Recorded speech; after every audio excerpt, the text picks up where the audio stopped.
Viral baru-baru ini, demo kepala desa se-Indonesia ke Jakarta menuntut perpanjangan masa jabatan jadi 9 tahun.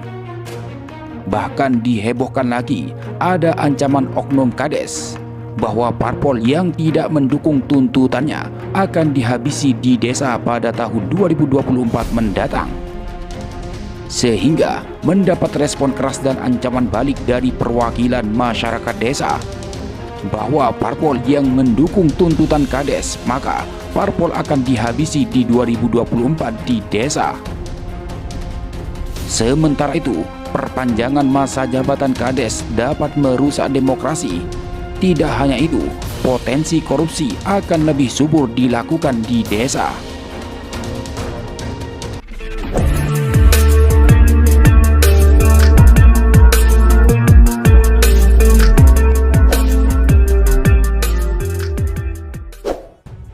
Heboh, demo tuntutan kepala desa untuk memperpanjang masa jabatannya dari 6 tahun menjadi 9 tahun menuai pro kontra, baik di tataran elit dan masyarakat.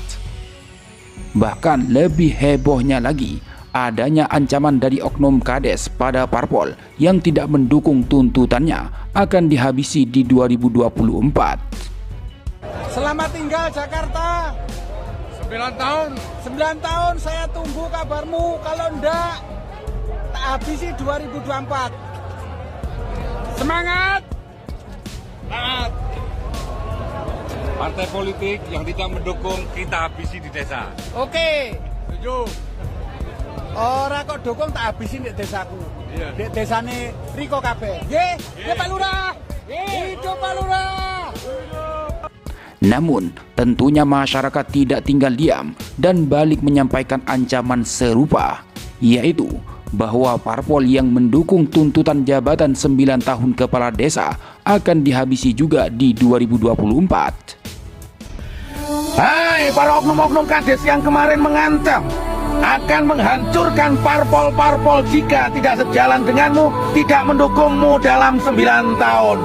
Hai para oknum-oknum Kades, apakah ini caramu membelajari kepada kami, rakyat jelata, warga masyarakat dalam berdemokrasi yang baik?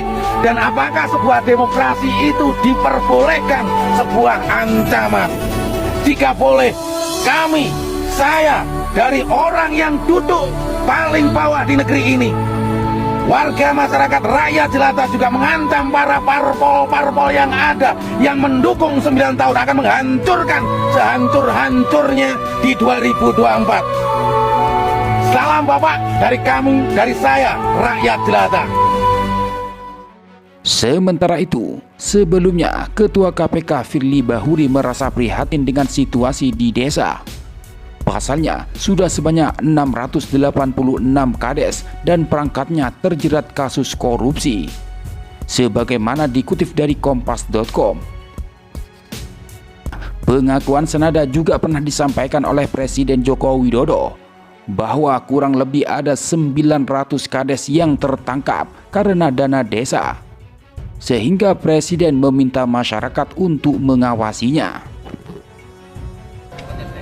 Ya, kita tahu ada kurang lebih 900 kepala desa yang ditangkap gara-gara dana desa. Selain itu, pengamat dan peneliti dari Universitas Nahdlatul Ulama Yogyakarta, Sunaji Zamroni, membeberkan 2 dampak negatif yang secara signifikan akan timbul jika masa jabatan kepala desa diperpanjang 9 tahun. Pertama, penyempitan kaderisasi. Menurutnya, regulasi kepemimpinan yang semakin panjang bisa berdampak negatif. Salah satu dampak negatifnya adalah penyempitan kaderisasi. Sebetulnya, masa jabatan yang tertuang dalam UU nomor 6 tahun 2014 tentang desa itu sudah pas dan semakin menantang para kader-kader pemimpin lain, ucapnya. Kedua, resiko KKN semakin besar. Ia mengatakan bahwa perpanjangan jabatan Kades juga beresiko menimbulkan korupsi, kolusi, dan nepotisme atau KKN. Intinya, sambung dia, jabatan seorang pejabat atau Kades tidak perlu terlalu lama, karena berpotensi mendorong munculnya praktek KKN. Kepemimpinan di atas 5 tahun saja beresiko, apalagi masa Kades 9 tahun itu yang menurut saya jadi lebih beresiko, kata pegiat Altrasi Indonesia itu. Sebab lanjut dia, setiap pemilihan atau pemilu tidak menjamin melahirkan pemimpin-pemimpin yang jujur dan profesional. Karenanya, usulan masa jabatan 9 tahun dinilai hanya akan menimbulkan masalah besar. Tidak hanya itu, selain lemah, argumentasi perpanjangan masa jabatan kepala desa secara substantif merusak demokrasi. Sebab jabatan publik yang dipilih rakyat dalam demokrasi harus bergantian. Pandangan ini disampaikan oleh analis sosial politik Universitas Negeri Jakarta, Ubaidillah Badrun, kepada kantor berita politik Ermol pada Jumat 20 Januari. Ubaidillah menjelaskan bahwa dalam 6 tahun sudah ada 686 kepala desa tersangka korupsi. Ia tidak bisa membayangkan jika jabatan Kades ditambah menjadi 9 tahun. Selain itu, kata Ubaidillah, menurut pasal 39 UU nomor 6 tahun 2014 tentang desa disebutkan, kepala desa dapat ikut pilkades selama 3 periode berturut-turut atau tidak berturut-turut. Kalau 9 tahun berarti kepala desa bisa menjabat sampai 27 tahun. Suatu periode yang berpotensi besar menjalankan praktek korupsi, ujar Ubaidillah pada Jumat 20 Januari 2023. Apalagi, kata Ubaidillah, berdasarkan temuan risetnya, kekuasaan cenderung korup dan kekuasaan yang absolut pasti korup. Sehingga kekuasaan yang terlalu lama cenderung absolut dan kekuasaan yang absolut pasti korup.